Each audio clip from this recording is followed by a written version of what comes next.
Boa tarde a todos, boa tarde a todas. 2 dias depois do resultado da eleição presidencial argentina, venceu o candidato Javier Milei por uma margem maior do que se imaginava. Nada mais oportuno do que hoje, 2 dias depois, discutirmos as perspectivas do país vizinho, perspectivas econômicas e políticas, e também de política externa da Argentina.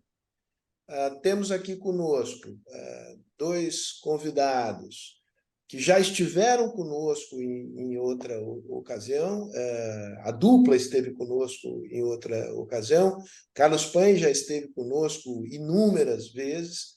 Queria agradecê-los por hora em português, ao Carlos e Alfonso Prat-Gay, agradecer também a Silvia Colombo, que fará comigo a mediação, as perguntas ao Carlos e ao Alfonso. Carlos e Alfonso são duas pessoas conhecidas não só na Argentina. Carlos é jornalista do La Nación, colunista, um dos principais jornalistas do país. Além de jornalista, é historiador e eu diria que é um grande intelectual público. Pena que eu estou sem o exemplar aqui, mas acabou de publicar um livro que se chama El Nudo, como el conurbano bonaerense moldea la política argentina. O nó, como o conurbano da cidade de Buenos Aires, da região metropolitana de Buenos Aires, molda a política argentina. Tomara que logo uma casa editorial brasileira se interesse pela tradução do livro que o Carlos publicou. Alfonso Prat-Gay foi ministro da Economia nos anos 2015 e 2016. Antes disso, havia sido presidente do Banco Central argentino. Foi deputado nacional pela cidade de Buenos Aires, tem um PhD pela Universidade de Pensilvânia e trabalhou no JP Morgan. Então, feitas as apresentações, eu gostaria também, antes de iniciarmos aqui os nossos trabalhos, de agradecer às empresas que apoiam a programação anual de seminários da Fundação Fernando Henrique Cardoso. Eu gostaria de agradecer a todas e a cada uma delas. Dito isto, passemos ao espanhol, ¿no? Y yo quisiera llamar a Silvia Colombo para que hiciera la primera pregunta a nuestros invitados. Silvia, por favor. Muchas gracias, Julio. Mi primera pregunta va para Carlos Paine. Carlos, hay una tradición de que presidentes que no son peronistas en Argentina no terminan sus mandatos en general. Apenas en los últimos tiempos, apenas Mauricio Macri lo hizo. Y eso pasa mucho por la oposición peronista que le pone dificultades, le pone palos a la rueda, ¿no? ¿Eso puede pasar en el caso de Milei? ¿Y de cuánto tiempo cree que va a ser la tregua que se va a dar al presidente electo a partir del 10 de diciembre? Bueno, antes de contestar a Silvia, agradecer a la Fundación, agradecerle como siempre a Sergio la posibilidad de estar cerca de esa casa por la que tengo un enorme cariño y además a la que le asigno tanto valor para la trayectoria democrática de Brasil y de nuestros países. Y además agradecer especialmente en este caso la posibilidad de estar con el querido Alfonso. Así que después de decir esto, Silvia, contento de verte. A pesar de que vivimos en la misma ciudad, nos vemos a través de San Pablo. Voy a tratar de contestar la pregunta. Primero, introduzco con un tema que lo planteo y se lo dejo planteado a Alfonso. Creo que no es solamente la dificultad de los gobiernos no peronistas, no se debe solamente a cierta, vamos a ponerlo en términos simpáticos, a exagerar, dicho irónicamente, a la perversidad con la que el peronismo ejerce la oposición, sino que tiene que ver también con la herencia que suelen recibir los gobiernos que suceden a gobiernos peronistas en materia económica. Entonces, la primera oposición que hace el peronismo a un gobierno suele ser la herencia que le deja. Después viene el ejercicio de la oposición en tiempo real, digamos, pero el primer problema es cómo resolver la agenda de dificultades que dejan gobiernos que tienen una especial visión del Estado, del gasto público, de la economía, y de la forma en que se puede alcanzar lo que todos deseamos, que es una mayor justicia social. Dicho esto, es cierto, Silvia plantea algo muy importante, es muy difícil completar un mandato, se ha dado así, tienen enormes dificultades los gobiernos que tienen al peronismo enfrente. Quiero agregarle algo más. Tienen una enorme dificultad los gobiernos que tienen al peronismo enfrente con un peronismo que gobierna la provincia de Buenos Aires. No es lo mismo un gobierno que tiene al peronismo enfrente derrotado en la provincia de Buenos Aires, como fue el gobierno de Macri, que creo que una de las razones por las que pudo terminar su mandato es justamente que controlaba la provincia de Buenos Aires, lo cual significa tener un control muy importante sobre un área crucial que es la asistencia social y la seguridad, la policía bonaerense, que tiene rasgos mafiosos muy importantes. Y sin controlar la provincia de Buenos Aires aparecen dificultades para gobiernos peronistas y no peronistas. Menem, cuando se enfrentó a la provincia de Buenos Aires, empezó a ver su final. Probablemente el gobierno de la Rúa nació con una enorme dificultad por muchas razones y entre otras porque no controlaba la provincia de Buenos Aires. Entonces acá nos planteamos dos problemas. Uno, ¿qué tipo de oposición va a ser el peronismo? Segundo problema, ¿cuál va a ser la relación entre el gobierno de Milei y la provincia de Buenos Aires, que está en manos de Axel Kicillof, que expresa un tipo de peronismo? Después me voy a detener un poquito más en esto, que es el peronismo de Cristina, y que tiene una provincia que se ha podido sostener en la gobernabilidad porque tuvo una derivación de recursos escandalosa de parte del gobierno nacional a la provincia de Buenos Aires en los últimos 4 años. Entonces acá estamos haciéndonos dos preguntas. Milei se debería estar preguntando, no sé si se lo pregunta, ¿cómo va a ser mi gobierno con la provincia de Buenos Aires enfrente, gobernada por el kirchnerismo? Y Kicillof se tiene que estar preguntando cómo gobierno los próximos 4 años sin la asistencia del gobierno nacional o con una asistencia que me va a obligar a negociar.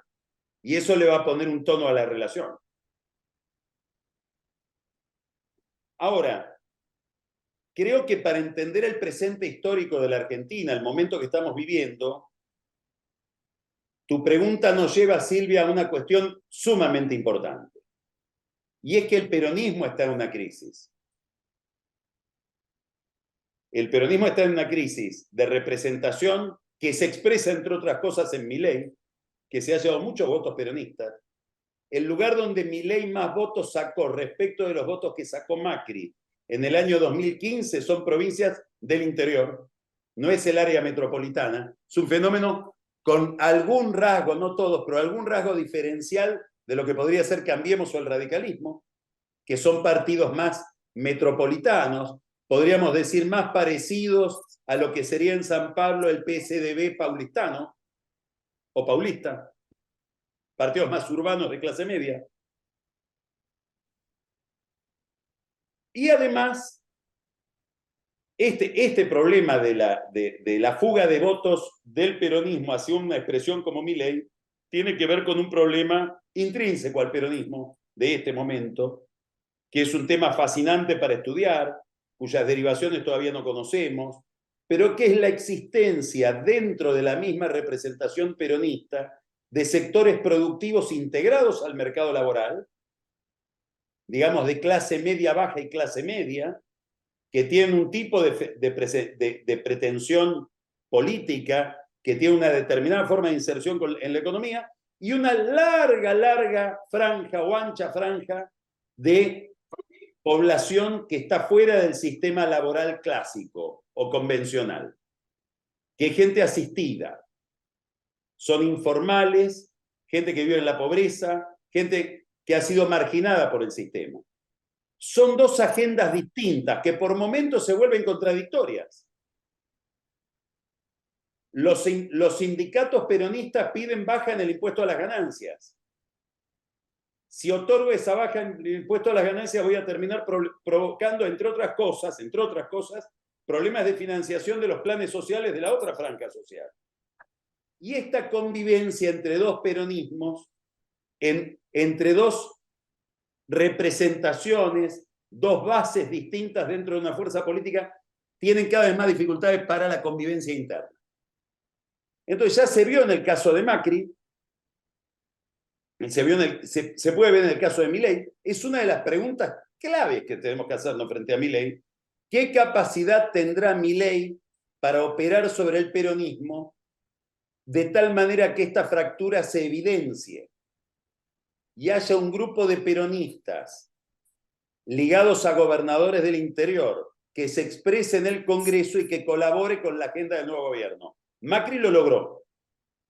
Macri tuvo durante todo su gobierno la cooperación de una parte del peronismo que con Cristina estaba con Cristina, pero al llegar Macri se dividió. Entre otros, y acá agrego otra dimensión, los movimientos sociales que son extraordinariamente dependientes del presupuesto público. En el fondo son masas enormes de asalariados del Estado. Que lo primero que tienden a hacer esos líderes es ir y hablar con el ministro de Acción Social a ver si pueden mantener ese tipo de prestaciones. Ahora, para esto, ya aquí nos encontramos en el borde de lo conocido. No sabemos qué capacidades tiene Milei para interpretar esta escena y operar sobre ella. Es una de las grandes preguntas que nos hacemos hoy en la Argentina. Excelente, Carlos. Déjame enganchar a Alfonso en esta conversación, tomando el hilo ahí, el hilo de la gobernabilidad, ¿no? Y conectando este tema con el tema del plan económico, del programa económico. No te voy a pedir los detalles, Alfonso, evidentemente, pero lo que quisiera plantear es lo siguiente. Esta necesidad de gobernabilidad, ¿cómo esto se relaciona con el binomio shock-gradualismo, ¿no? En el caso de Macri, que tú acompañaste de cerca, se optó por un cierto gradualismo, ¿no? Lo que permitió, incluso facilitó la gobernabilidad en un cierto momento, ¿no? Los requerimientos de la gobernabilidad en el contexto que ha descrito Carlos son compatibles con un programa que aparentemente está en el corazón del presidente electo, que es un programa, para decirlo de manera suave, no gradualista. Eh, Igual que Carlos, Sergio, quiero felicitar la iniciativa y agradecerte la invitación. Efectivamente, compartimos hace 3 años con Carlos un webinar acerca del gobierno de Alberto Fernández y el título era algo así como si esta vez será diferente y creo que, si recuerdo bien, tanto Carlos como yo eh, fuimos escépticos de ese título, con razón como quedó probado, ¿no? Agradecer mucho a la Fundación esta invitación, el cariño al mentor de la Fundación. Hace exactamente 8 años yo estuve reunido con Fernando Enrique antes de asumir en el ministerio, tratando de incorporar su sabiduría política, económica y su sagacidad, y es algo que siempre voy a reconocerle y aprovecho la oportunidad para mencionarlo en este webinar. Y es un gran placer también tenerla a Silvia en el escenario virtual para continuar con el diálogo que hemos tenido varias veces, ¿no?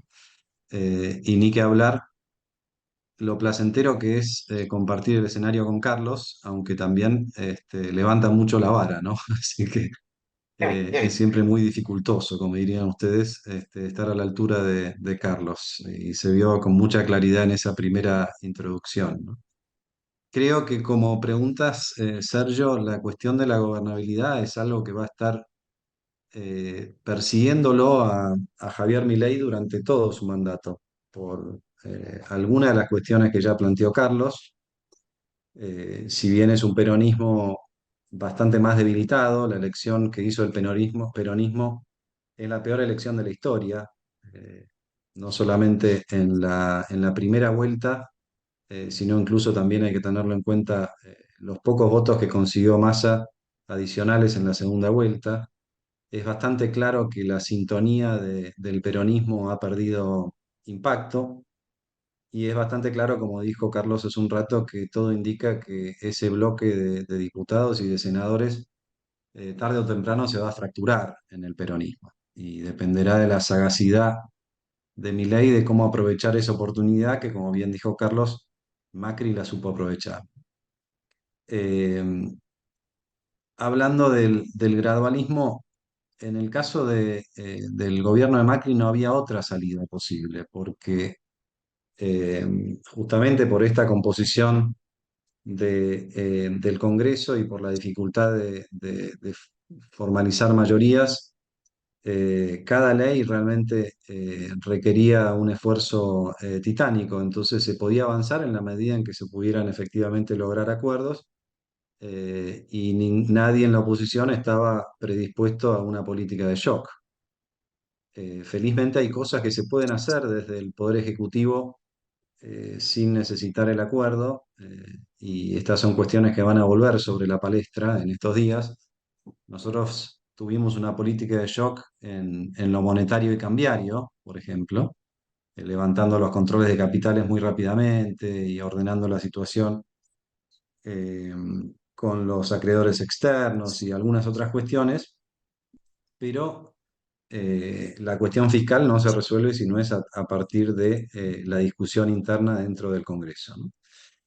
Y este es un gran signo de interrogación para la situación actual, ¿no? Porque primero, Milei en el mejor de los casos va a tener una participación parlamentaria inferior a la que tuvo Macri en el arranque, aún asumiendo que buena parte del PRO conformase un interbloque en diputados y en el Senado. eh, Aún así no se llega a los pocos votos que tuvimos nosotros de Cambiemos en el arranque, un tercio de la Cámara de Diputados y un quinto de la Cámara de Senadores. Entonces, desde el punto de vista, yo diría, político, eh, la, la estrategia de shock se enfrenta a esa dificultad. Por supuesto que Milei propone el shock y está dispuesto a llevarlo a la práctica y es un poco la bandera con la que llegó al poder, pero bueno, eso hay que poder trabajarlo en el Congreso.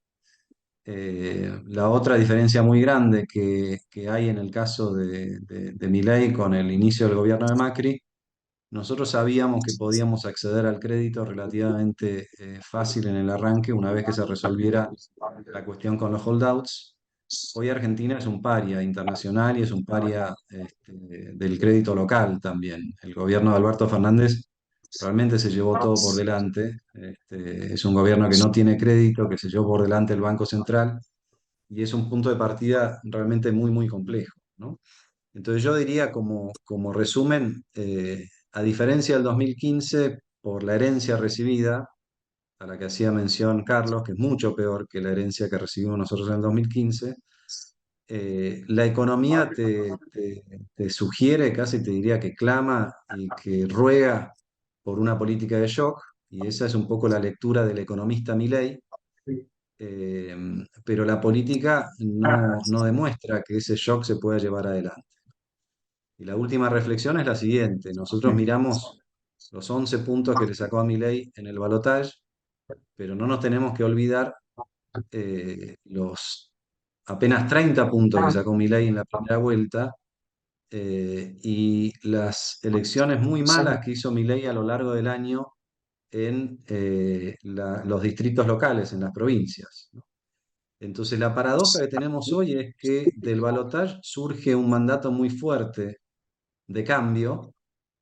La sociedad le está diciendo a Milei cambie, pero no le está dando las herramientas para cambiar. Milei no tiene un solo gobernador que responda a la Libertad Avanza y como dije antes, tiene muy pocos diputados y muy pocos senadores, ¿no? Entonces, la economía pide un ajuste muy fuerte y pide política de shock, pero esas políticas de shock, el economista que es presidente solamente las va a poder este, conseguir si muestra una muñeca política muy grande para obtener mayorías circunstanciales en el Congreso, ¿no? Entonces, eso es un gran signo de interrogación.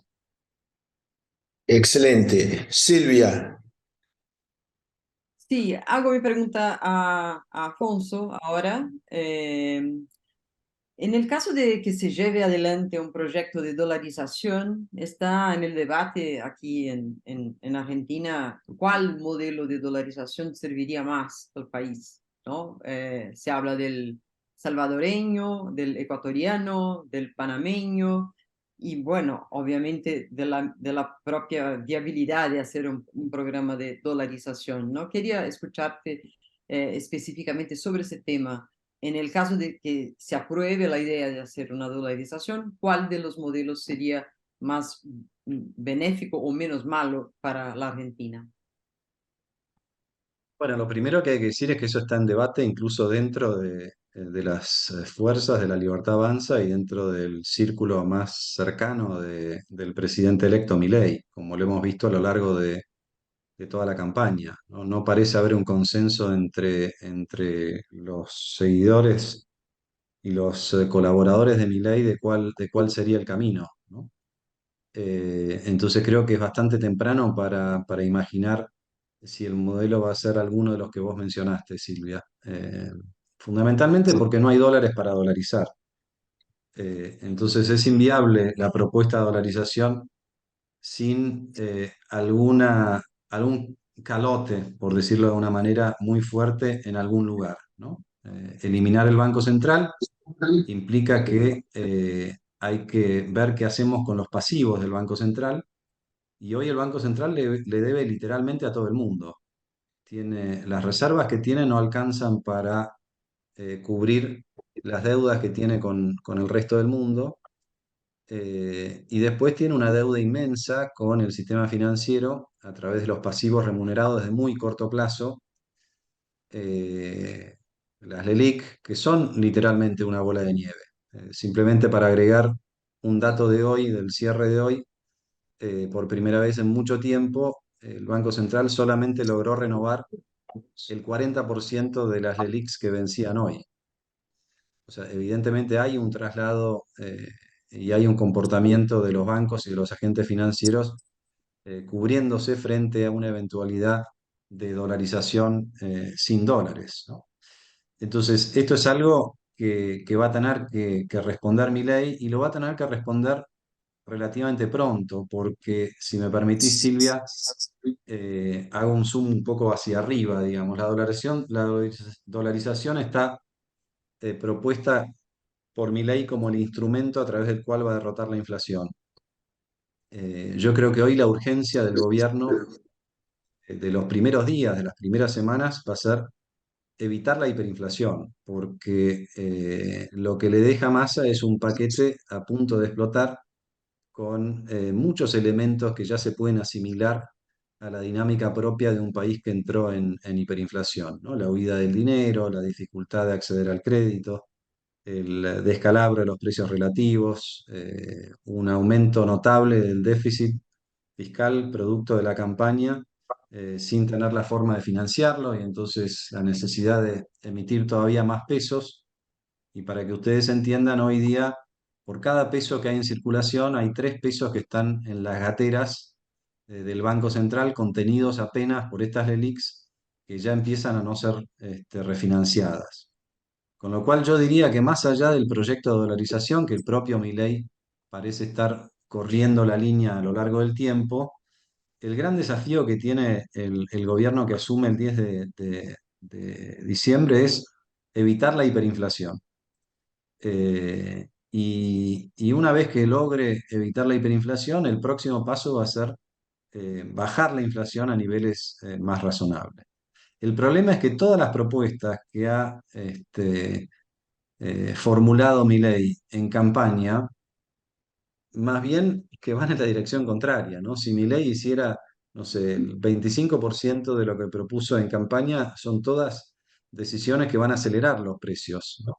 La liberación de los controles de capitales, la eliminación de los subsidios, la dolarización sin dólares, que si se hiciera de esa manera tan irresponsable, estaríamos pensando en que el tipo de cambio tiene una aceleración muy, muy fuerte y que eso se traslada a precios.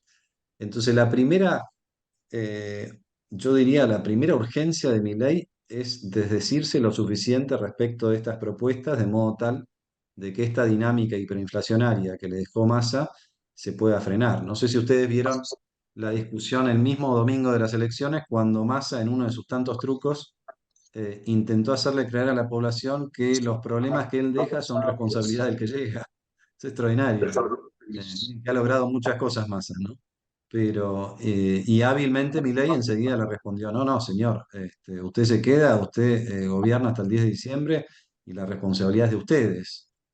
Y según parece la reunión que hubo hoy entre el presidente electo y el presidente en ejercicio, fue una reunión en la que no se avanzó prácticamente en nada, porque evidentemente a Milei no le conviene comprometerse con nada hasta no asumir.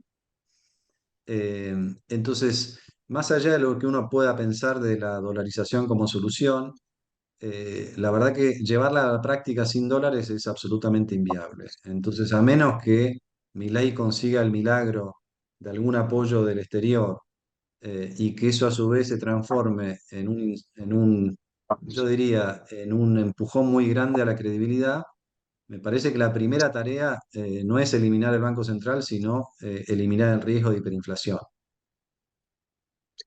Excelente, Alfonso. Carlos, en este contexto tan dramático que nos ha presentado Alfonso, ¿cómo ves el armado del ministerio del presidente electo, en particular el Ministerio de Economía y el área económica de manera general? ¿Y qué rol puede jugar Macri y su entorno en esta composición del gabinete, en particular del Ministerio de Economía? Bueno, lo primero que tenemos que saber se deriva de lo último que dijo Alfonso, que dado que Milei no quiere asumir ningún compromiso con la coyuntura actual y quiere que sea este gobierno el que sea responsable de las consecuencias de su política hasta el 10 de diciembre, una de las formas de tomar distancia es no dar información respecto a lo que va a hacer. Entonces, ha tomado la decisión de no comunicar quién va a ser el ministro de Economía. Podemos saber cosas, yo voy a decir ahora las cosas que se presumen, las más probables. Después en tu pregunta aparece otro problema, que es la relación con Macri y con ese sector del PRO. Entonces,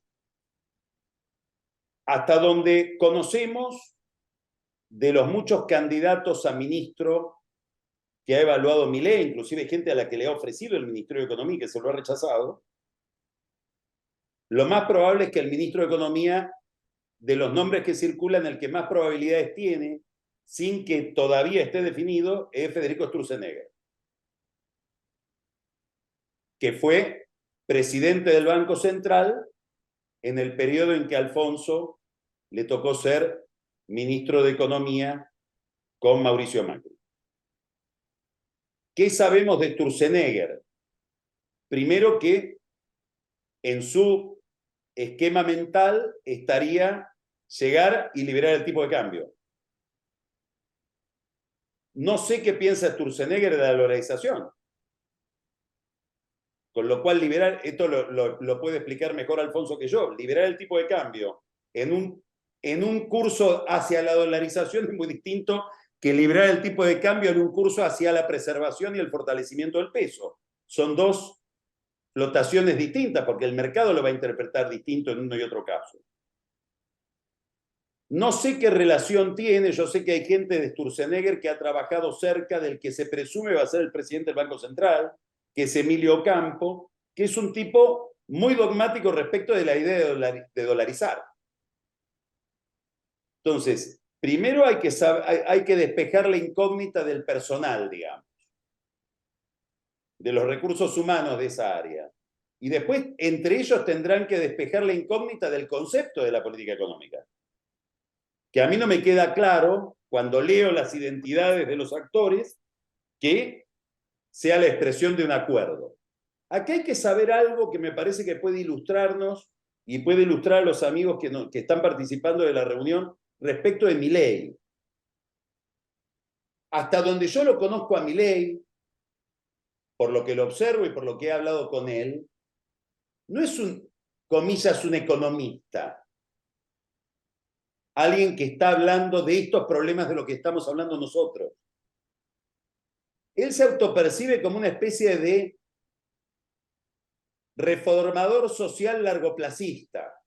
Tiene un modelo utópico ligado a la idea de mercado y bastante desprendido de las cuestiones concretas de la macroeconomía y de las urgencias de la administración.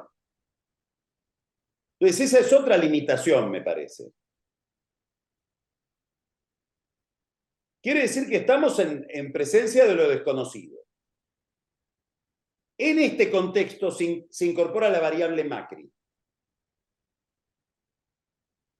que no es la variable del PRO, es la variable Macri, porque acá no hay un acuerdo de partidos. Muy importante.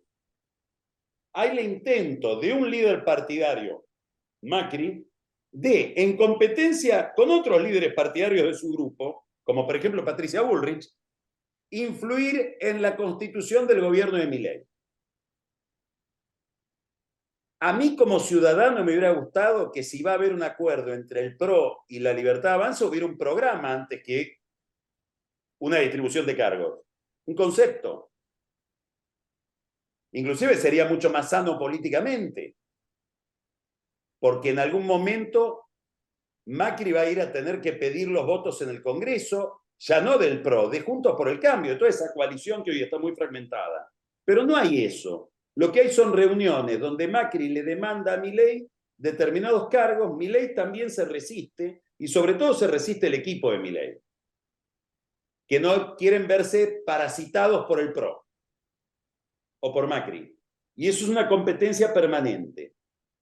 Si Sturzenegger llega a ser ministro de Economía, va a ser superando un veto de Macri.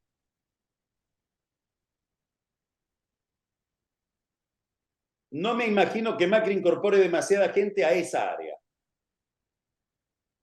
Hasta donde sé, Sturzenegger se manejaría con un grupo de gente muy cercana a él, que ya estuvo con él en el Banco Central.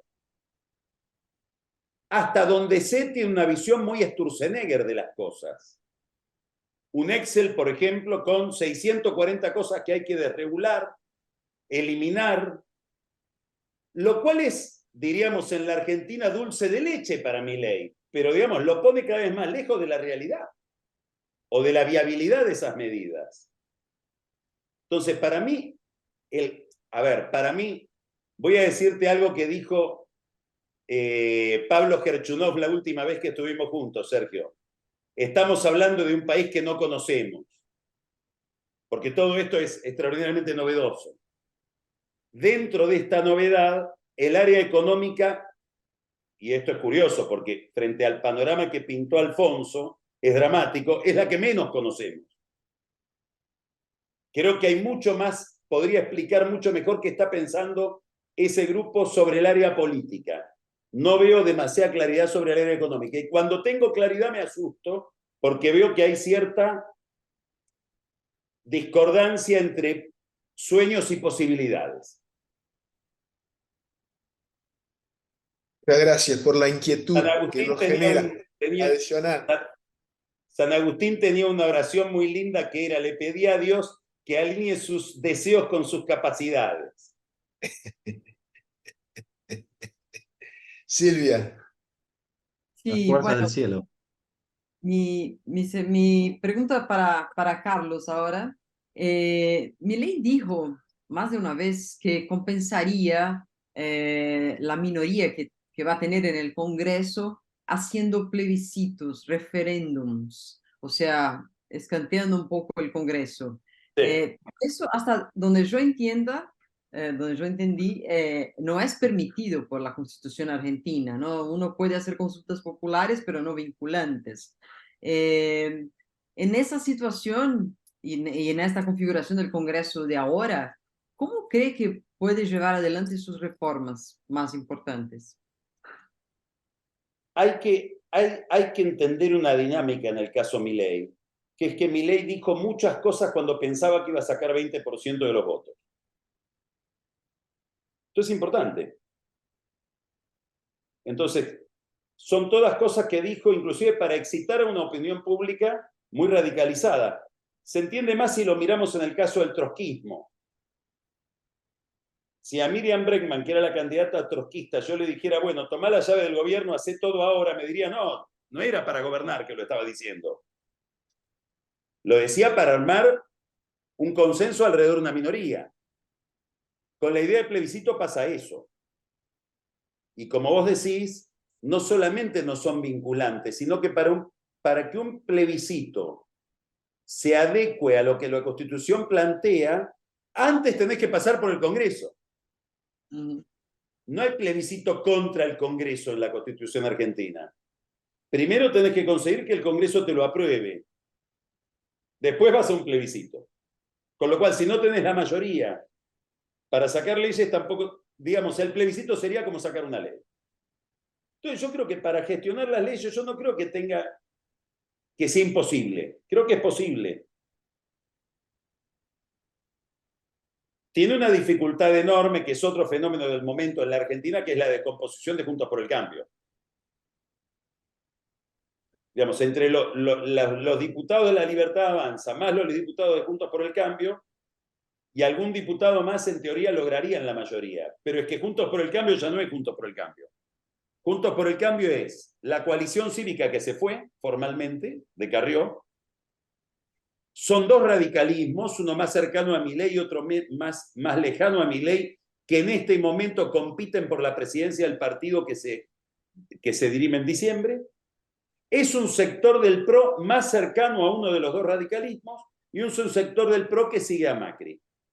Esto, como ustedes saben, tiene una física política que tiene que ver con la interna de los grupos.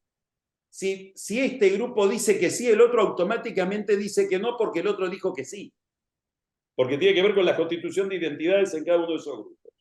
Entonces, este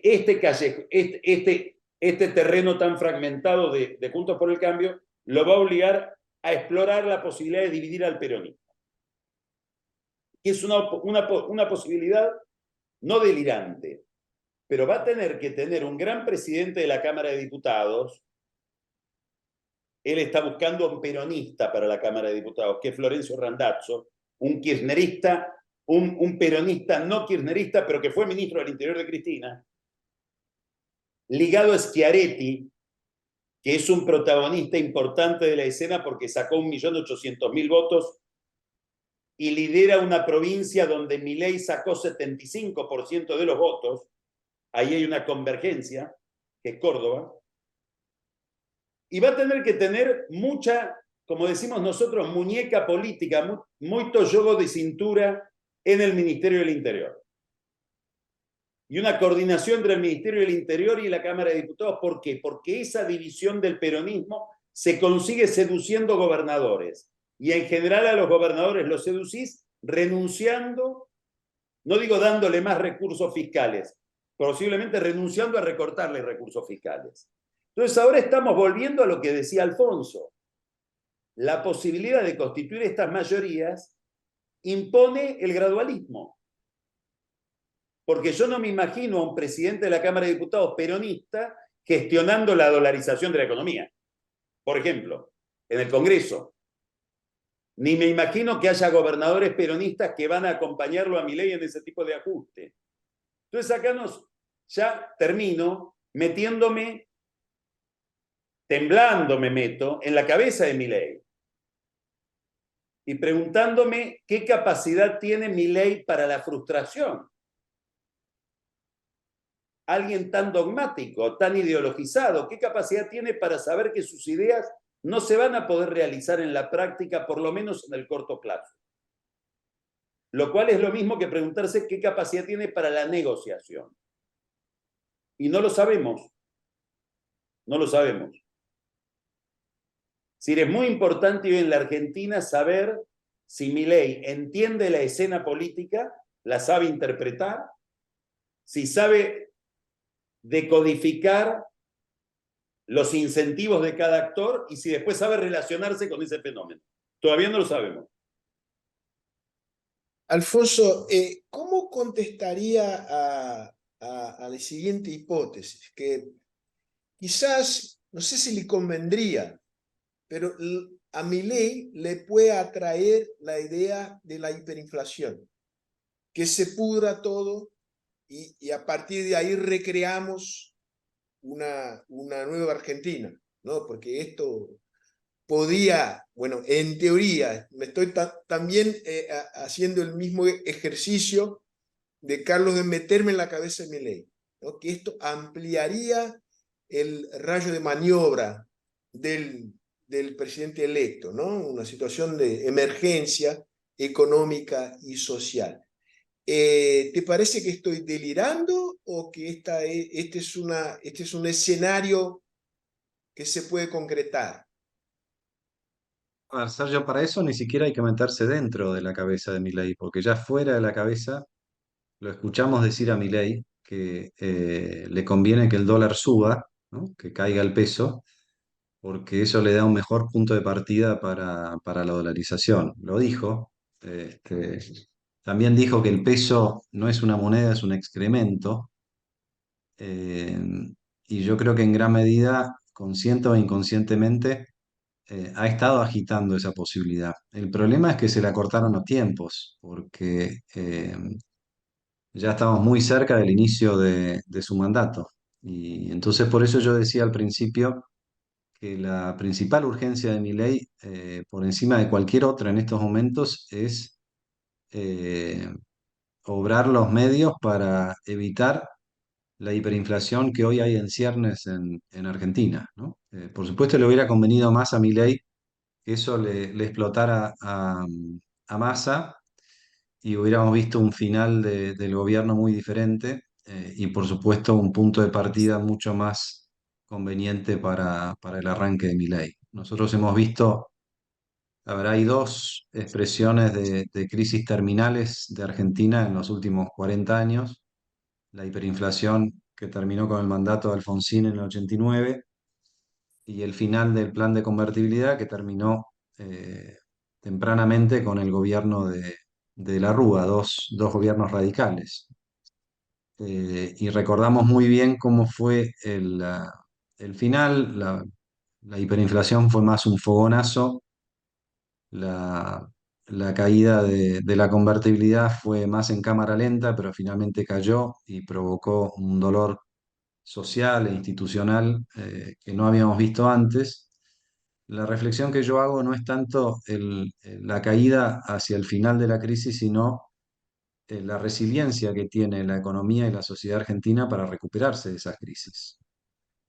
Eh, para los que juegan al golf, siempre hay un chiste que hacemos cuando hablamos de Argentina, de este jugador de golf que es muy bueno sacándola de la banca, ¿no?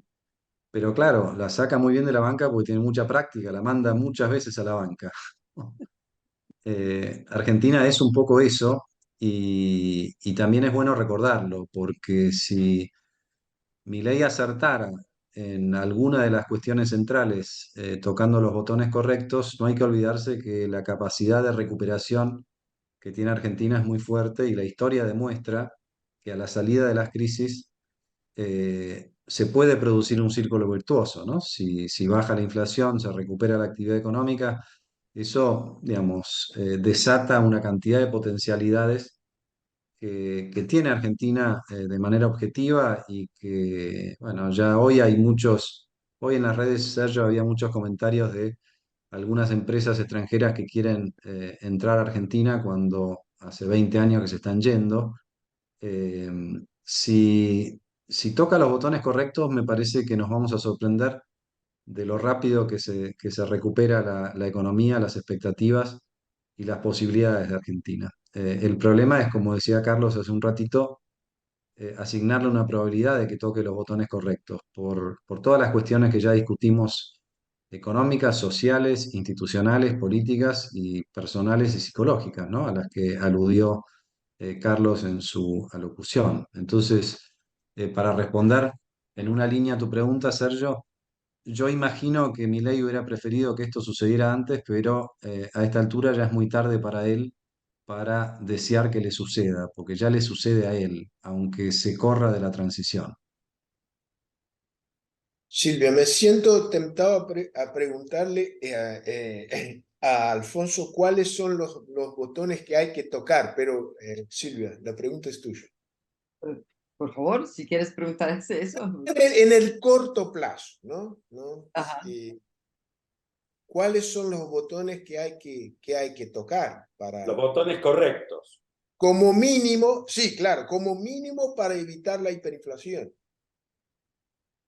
Yo creo que el botón más importante que tiene que tocar bien es el de la disciplina fiscal. Y para eso va a necesitar el apoyo, como bien decía Carlos hace un rato, no solamente del PRO, sino de otros partidos políticos, incluido una parte del peronismo, ¿no? Entonces, no hay ninguna, a ver, para frenar la hiperinflación, como dije antes, el proyecto de dolarización la acelera, el proyecto de liberar los precios relativos o las tarifas lo acelera. Lo único que puede compensar todo eso es un programa fiscal muy potente, que sea creíble, que además de creíble sea sostenible a lo largo del tiempo, y ahí es donde está la necesidad de que haya un acuerdo político detrás de eso, y que ese sea el punto de partida para frenar el principal combustible de la inflación en estos momentos, que es la del financiamiento monetario del déficit. Pero incluso ahí, Sergio, nos permitimos poner un signo de interrogación, porque yo recién estaba mirando un PowerPoint que compartió La Libertad Avanza, y el día de hoy siguen hablando de ajustes de 15 puntos en el gasto público. Y cuando uno mira los componentes del gasto público que quieren ajustar, hoy día esos componentes no llegan a 15 puntos del PBI. Entonces, le están sacando 15 puntos a algo que no tiene 15 puntos. Entonces, la coherencia fiscal hay que demostrarla antes de salir a negociarla. Y en ese sentido yo creo que está la principal dificultad. No hay una alquimia monetaria o cambiaria que pueda ordenar esta situación. Lamentablemente hay la necesidad de ordenar las cuentas públicas. Creo que tiene un mandato fuerte para hacerlo. Me parece que esto es así. Ya hay algunos gobernadores lógicamente, otros espacios políticos que empiezan a cantar la misma melodía. Hoy había algunos en las redes diciendo, bueno, hay que acortar esto, hay que acortar lo otro. Hay un cambio de época en ese sentido, pero no hay ni por asomo la concepción o la tolerancia social para semejante nivel de ajuste.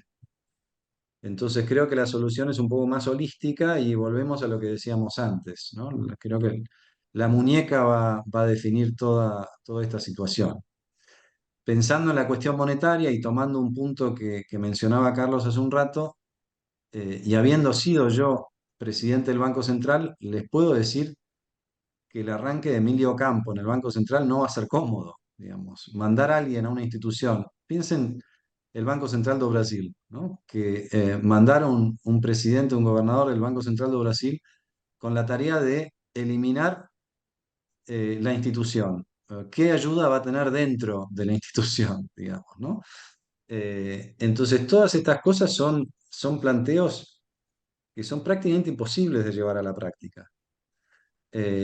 Y me parece que eso es algo que, como decía Carlos hace un rato, eh, nos tenemos que meter en la cabeza de Milei para ver si él entiende las bondades de la negociación, ¿no? Si las entiende, el punto de partida puede ser el fiscal, si está dispuesto a correr el costo político o si se quiere social que eso implica, y me parece que por ahí puede venir la solución, ¿no? La única ancla posible, creo yo, viene por el lado fiscal en estos momentos con muy pocos recursos. Muy bien, Silvia. Le hago la pregunta a Carlos. Carlos, la política exterior es un tema también que ya está ganando espacio en estos días. Milei dice que la política exterior estará limitada a las democracias liberales occidentales, o por lo menos el foco será este. Quería saber qué impacto cree que eso tendrá en la región y más específicamente con relación a esta crisis que ya se impone, que es la relación con Brasil, ¿no? Milei invitó directamente a Bolsonaro que venga a su asunción y Lula está diciendo que para que él venga tendrá que haber un pedido de disculpas porque Milei lo llamó ladrón, corrupto y que merecía estar preso. Eh, ¿Cómo ves a este sector de la política exterior bajo Milei? Bueno, en primer término, como en otros aspectos que han aparecido en esta conversación, el tema de la política exterior, lo que dice Milei en términos de política exterior, está caracterizado por un enorme desconocimiento de cómo funciona la maquinaria diplomática y los intereses diplomáticos de un país. Es decir, son consignas muy generales referidas a un concepto no de política exterior, sino más bien de alineamiento ideológico, no de política estatal externa, de diplomacia,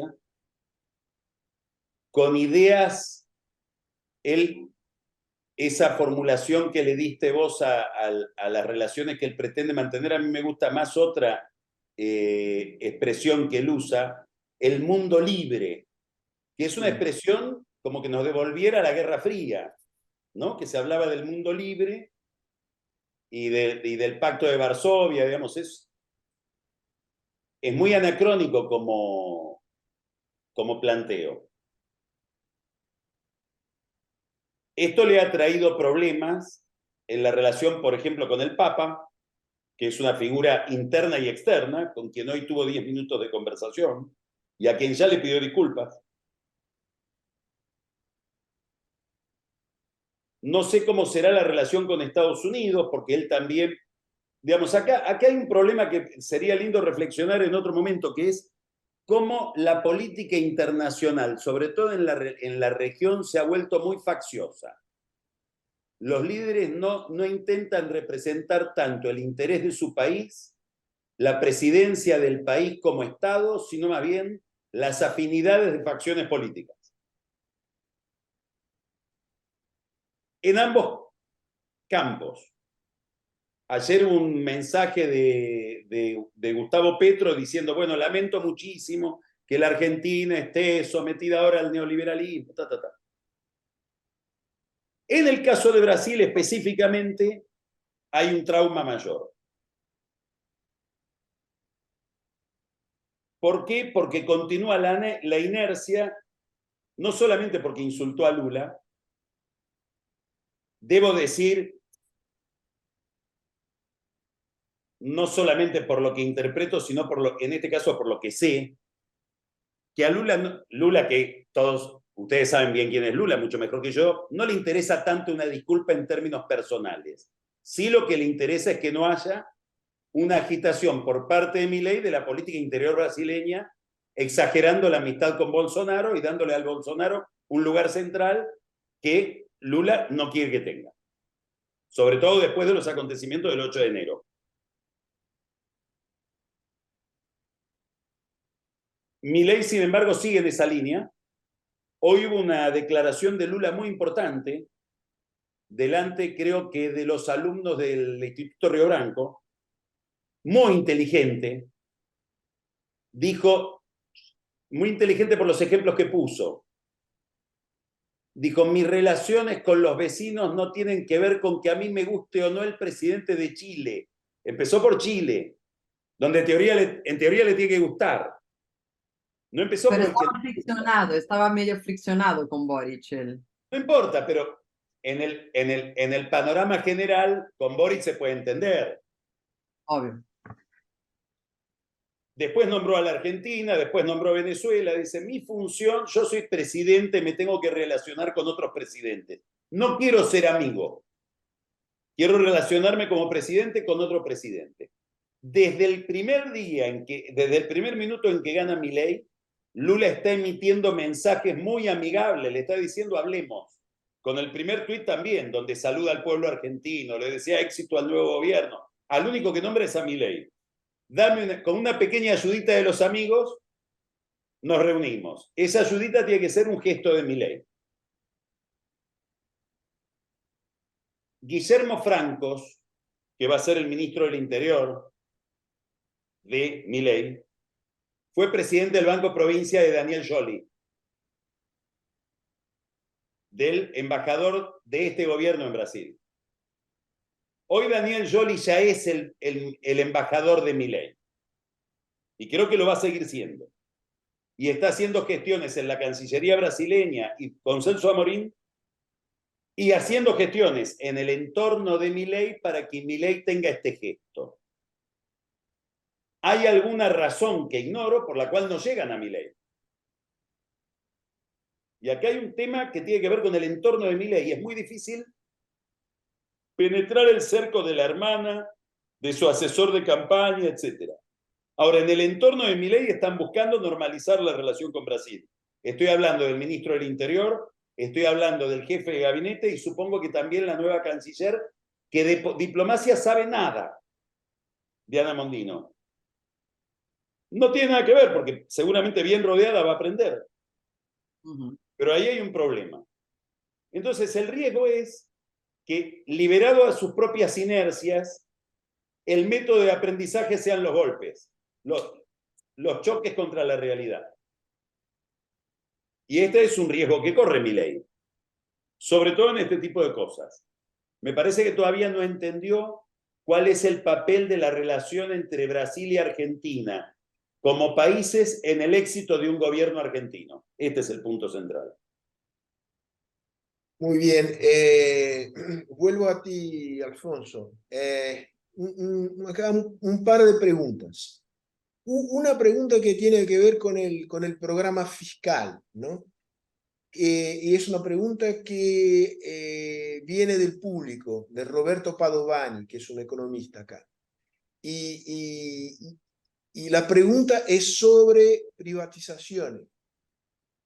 ¿Qué rol pueden jugar las privatizaciones en el ajuste fiscal patrimonial del Estado argentino? Pregunta 1. Pregunta 2. El tema de China y las reservas internacionales, ¿no? Porque, bueno, hay una operación de swap con yuanes chinos, ¿no? No sé qué tan representativas de las reservas totales de Argentina son los yuanes. ¿Qué rol puede jugar China al inicio, ¿no? En el sentido de dar más aire o quitar aire del nuevo gobierno, ¿no? Son dos preguntas y después hay una tercera, pero dejémosla para la ronda final. A ver, privatizaciones pensemos del punto de vista del flujo, porque del punto de vista patrimonial sería muy difícil hoy día ponerle un valor a las empresas públicas si no sabemos exactamente qué es lo que tiene Milei en mente. Por ejemplo, dijo que iba a privatizar YPF. YPF ya es una empresa, ya es una sociedad anónima, ¿no? Lo que puede hacer es vender las acciones de YPF, que son el 51%, están en nombre del Estado, pero eso no es una privatización, es simplemente una venta de acciones que requiere aprobación del Congreso. Volviendo a lo que decía Carlos antes, difícil sería que este Congreso le apruebe a Milei esa venta de la totalidad de las acciones, y también expondría al que compre esa participación tener que comprar la totalidad de la empresa. ¿Por qué uso el caso de YPF? Porque es un caso emblemático. Las acciones de YPF ayer subieron un 40% y hoy devolvieron muy poquito de eso. Hay mucho entusiasmo en torno de...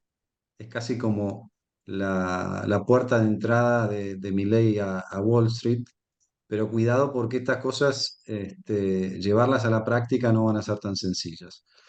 Pero pensando efectivamente en las empresas públicas, YPF de vuelta no es una empresa pública, es una sociedad anónima, en la que después va a haber que explicar muchas cosas.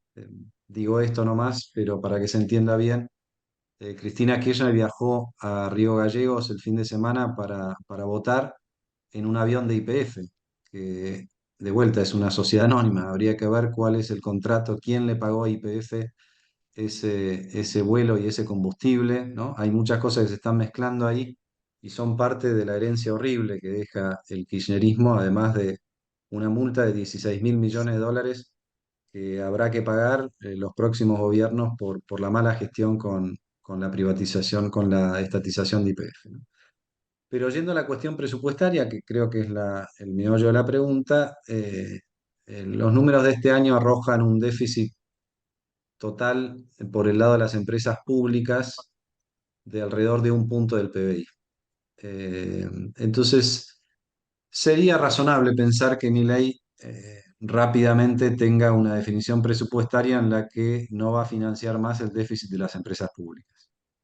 Y en ese caso las empresas públicas tendrán que encontrar la manera de ordenar su presupuesto o, si no, efectivamente salir a la venta, ¿no? Hoy el presidente del Sindicato de Aerolíneas Argentinas salió a quejarse diciendo, bueno, pero si Milei tiene la intención de no cubrir más el déficit de aerolíneas va a desaparecer. Nosotros vamos a desaparecer, decía. Que es bastante pobre como argumentación para impedir esa decisión.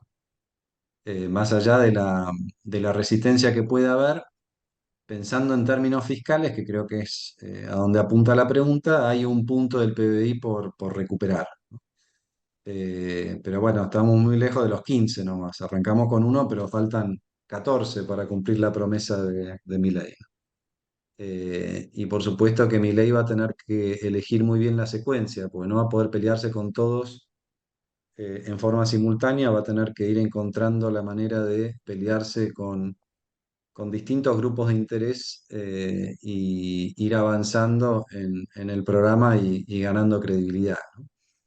Respecto de la cuestión de la relación financiera de Argentina con China, China es por lejos el principal prestamista bilateral y hasta incluso es mayor prestamista que muchos multilaterales, con excepción del Fondo Monetario Internacional. Eh, el mecanismo a través del cual China le presta al gobierno nacional es vía el Banco Central, con un swap de monedas. Y como bien preguntaba Sergio hoy, eh, para responder tu pregunta, hoy el Banco Central tiene 24.000 millones de dólares de reservas brutas, de los cuales 18.000 casi son yuanes del Banco Popular de China.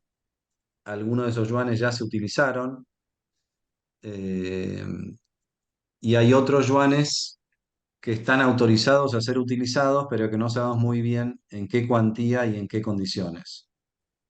Y esto me lleva a la pregunta, a la respuesta anterior de Carlos, ¿no? Todo lo que se dijo respecto de Brasil, que obviamente tiene una entidad única para Argentina por los lazos históricos, culturales, por los límites que compartimos, por ser parte de Mercosur y por todo lo que ya sabemos. Pero China es tan socio comercial de Argentina como Brasil y además pasó a ser un accionista o un socio financiero muy importante, ¿no? Entonces, cuando Milei dice que solamente va a tener relaciones con el mundo libre, es obvio que está mandando un mensaje de dejar afuera a China. Bueno, todo eso es incompatible, por ejemplo, con la propuesta de dolarización, porque si para dolarizar primero hubiera que devolverle todos esos yuanes al Banco Popular de China y convencerlo a Xi Jinping, no hay un punto de arranque, ¿no? Entonces, subrayo un poco lo que decía Carlos a lo largo de la charla, es falta una visión de equilibrio general, falta la plasticidad de entender que, bueno, no todo puede ser definido a través del eje libertad sí, libertad no. Y esto mismo que dijo Milei eh, acerca del mundo libre, cuando habla de la política exterior, lo repitió, no sé, Carlos, cuántas veces en su discurso el domingo, 6 o 7 veces, diciendo, bueno, nosotros vamos a abrazar o vamos a darle espacio a todos los que abracen las ideas de la libertad. O sea, el criterio que él tiene, tanto interno como externo, para relacionarse, es primero dame un carné y hagamos un test ácido respecto de cuánto abrazás las ideas de la libertad. Obviamente que esto rápidamente va a enfrentarse con restricciones políticas y en el caso de China restricciones financieras. Pero en particular, ya que me preguntás de China y del swap, la situación de reservas es muy crítica en Argentina. Piensen esto, piensen que de acá a en los próximos 2 meses, entre vencimientos de bonos globales que tiene que pagar Argentina en enero y vencimientos de compromisos con organismos multilaterales, que lógicamente Milei no querría eh, incumplir ni una cosa ni la otra, caen cerca de 5.000 millones de dólares. Eh, para cubrir esos vencimientos, el Banco Central tendría que salir a vender el oro, porque no le alcanza con los dólares que tiene. Ahora, si vendiera el oro, no tiene los dólares suficientes para cubrir los encajes de los depósitos en dólares de los ahorristas argentinos que confiaron en el sistema financiero local, ¿no? Entonces estamos entrando, y esto obviamente que no es culpa ni responsabilidad de Milei, es el resultado de la extraordinariamente eh, inaceptable gestión del gobierno anterior, en particular de Massa, que se llevaron por delante el Banco Central, ¿no? Y es una medida de lo frágil que es el punto de partida en el que arranca Milei. Desde el punto de vista del balance del Banco Central, yo creo que es el peor en la historia, incluso peor que la transición entre Raúl Alfonsín y Carlos Saúl Menem en medio de la hiperinflación del 89, ¿no? Entonces, me parece que ese pragmatismo que Carlos le reclama a Milei tiene que aparecer rápidamente en varios estamentos y en la política exterior es uno de ellos, porque hoy Argentina depende casi exclusivamente en lo financiero de la buena predisposición de Xi Jinping, a quien Milei trató de dictador y de enemigo de la libertad. Bueno, tenemos 5 minutos más para darle un tono optimista a nuestra conversación. No, la verdad que tenemos 5 minutos más. Silvia, la palabra es tuya. Creo que ahí tenemos sobre el tapete algunas preguntas que valdría quizás la pena abordar. Una de ellas es sobre el acuerdo Mercosur-Unión Europea, ¿no? A la luz de lo que está pasando en Argentina ahora. Pero Sí, yo dale, adelante. mezclaría la pregunta con una pregunta sobre el mismo Mercosur, porque Milei, como dijo Carlos hace un rato, decía cosas cuando tenía solo 20% de votos y después ahora se está enfrentando con otra realidad, ¿no? Pero decía que iba a salir del Mercosur. Pero esta semana tuvo una charla con el presidente de Uruguay, Luis Lacalle Pou, en que los dos quedaron muy encantados el uno con el otro, por lo menos ese fue el relato de las dos partes, hablando justamente de una flexibilización del Mercosur, de tratados con otros países, la posibilidad de no hacer las cosas en bloque. Entonces, en este contexto de que hay una negociación medio en suspenso entre Mercosur y Unión Europea y una posible animación de Milei de no sacar a Argentina del Mercosur, ¿qué es lo que podemos esperar en este flanco, ¿no? Y creo que la pregunta vale para los dos, no sé cuál Sí, desearía hablar. quizás yo sugeriría que termináramos con esta pregunta, o mejor, con las respuestas a esta pregunta, Carlos primero y Alfonso al final. Bueno, es 2 o 3 puntos. Primero, lo que acaba de contar Silvia de la aproximación entre Milei y la calle Pou, creo que es uno de los grandes estímulos que debe tener Lula para normalizar su relación con la Argentina. Porque me consta que en la diplomacia brasileña hoy hay una inquietud bastante grande respecto de este discurso reiterativo de Uruguay de flexibilizar el Mercosur, hacer un acuerdo con China, etcétera, etcétera. Dos cosas. Esto es algo que aprendí de un gran conocedor de la relación de Argentina con Brasil, que es Jorge Hugo Herrera Vega, que fue embajador de la Argentina en Brasil durante el gobierno de Cardoso, gobierno de Menem acá, y antes ocupó otros cargos, una vida dedicada a esa relación. Y él dice algo muy interesante y a mi juicio muy inteligente. Conocemos el Mercosur por los que se quejan. Los que disfrutan no hablan. Pero hay un entramado de intereses que hace muy difícil romper esta relación. Los que están asentados en esos intereses no hablan, pero actúan.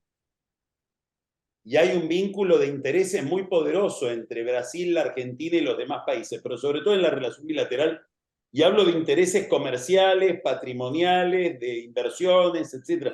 No es tan fácil romper. Yo creo que acá lo que hay que esperar es un circuito. Lo digo con toda sinceridad, digamos, porque va a ser muy vulgar mi explicación. Hay que esperar a que Mondinos ya debe estar hablando con gente de la Cancillería, eso me consta.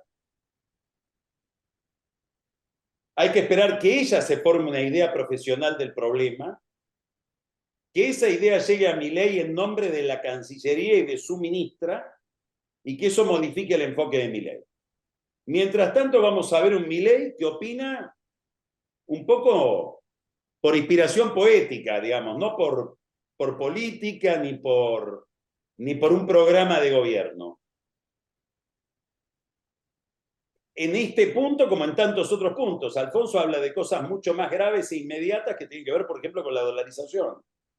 Cosas que dice que son en alguna medida autoagresivas. Así que es un gobierno que no pensaba gobernar, es un grupo humano que no pensaba gobernar, liderado por un presidente que desconoce el Estado, que puede tener una idea de ambición de poder y del poder, pero no de la maquinaria política, y que debe hacerse idea de la administración, y es un equipo que se está armando. Bueno, vamos a estar viendo la curva de aprendizaje. Y en esta relación con Brasil creo que es un caso típico de comprensión del problema, como lo acaba de demostrar Alfonso muy claramente en relación con China. Lo mismo. Ojalá aprendan rápido. Claro, Alfonso. claro. Tengo muy poquito para agregar a lo que ya dijo Carlos.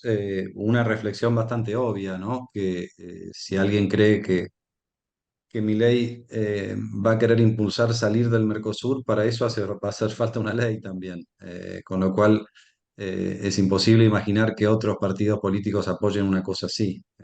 La política argentina va a estar siempre del lado de Mercosur. La duda es si la podemos agilizar, lo podemos dinamizar y si hay un suficiente encuentro entre las autoridades argentinas y brasileras para efectivamente lanzarlo hacia adelante. La segunda es que respecto a la pregunta que hacía Sergio, obviamente que Milei estaría siempre de acuerdo en acuerdos comerciales hacia adelante. Entonces, llegado el caso, él propondría sin ninguna duda avanzar con lo que falta del acuerdo Unión Europea-Mercosur y esto lógicamente que habría que discutirlo con Brasil para que los tiempos sean los mismos. Eh, a ver, Von Leiden está muy a favor de eso, estuvo hace pocos meses en Argentina y en Brasil. Europa parece estar dispuesto a avanzar en lo que falta. Lógicamente que con Alberto Fernández eso era imposible de imaginar. Con Milei, dada su ideología, yo diría que es todo lo contrario.